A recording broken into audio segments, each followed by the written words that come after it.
నమస్తే,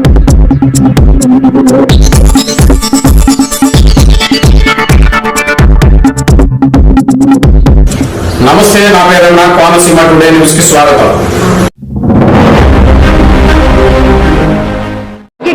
పెట్టుకున్నారా సార్? ప్రక్షాళన అంటున్నారు, విధ్వంసమే జరిగింది లాస్ట్ 5 years. మీరు చూస్తే గత 100 రోజులు అనే కార్యక్రమాలు ఆల్రెడీ చేసాం కదా.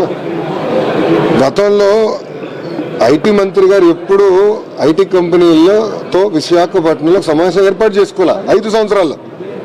వాళ్ళతో ఎప్పుడు మాట్లాడాల. అది నేను చెప్తాను కదా, వాళ్ళే చెప్పారు, ఆన్ రికార్డ్ చెప్పారు. అండ్ ఐ థింక్ ఐటీ మంత్రి గారు ఈ ఊరే అనుకుంటా. అంటే ముందల మంత్రి గారు వేరే నెల్లూరు జిల్లా, పాపం చనిపోయిన తర్వాత మన ప్రాంతానికి చెందిన ఒక వ్యక్తి ఐటీ మంత్రి గారు. ఆయన కోడిగుడ్ల గురించి మాట్లాడాడు తప్ప ఈనాడు ఐటీ గురించి, పెట్టుబడుల గురించి ఏం మాట్లాడాల. మేము ఒక ఫోకస్డ్కి వెళ్తున్నాం. సో ఫస్ట్ 100 days ఉన్న ప్రాబ్లమ్స్ మనం రిజాల్వ్ చేసుకోవాలి.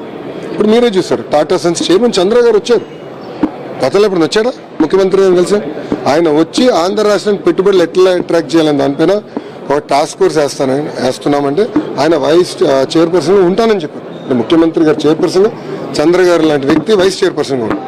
మీరు ఇప్పుడు చూడండి ఎంత యాక్టివిటీ మొదలైంది. నాకు తెలిసి వైజాగ్ గురించి అందరూ మాడుకుంటున్నారు, ఆంధ్ర రాష్ట్రం గురించి అందరూ మాడుకుంటున్నారు. గతంలో ఎవరు మాట్లాడేవారు కాదు, ఎవరు వచ్చేవారు కాదు, ముఖ్యమంత్రి గారు ఇంటి బయటకు వచ్చేవారు కాదు. అనేక సమస్యలు ఉండేది. ఇప్పుడు చూస్తే ముఖ్యమంత్రి గారు బాగా తిరుగుతున్నారు, మంత్రులందరూ పరిగెత్తిస్తున్నారు, పారిశ్రామికవేత్తలు కూడా ఇప్పుడు రాని విధంగా ఇప్పుడు మళ్ళీ ఆంధ్ర రాష్ట్రానికి వస్తున్నారు.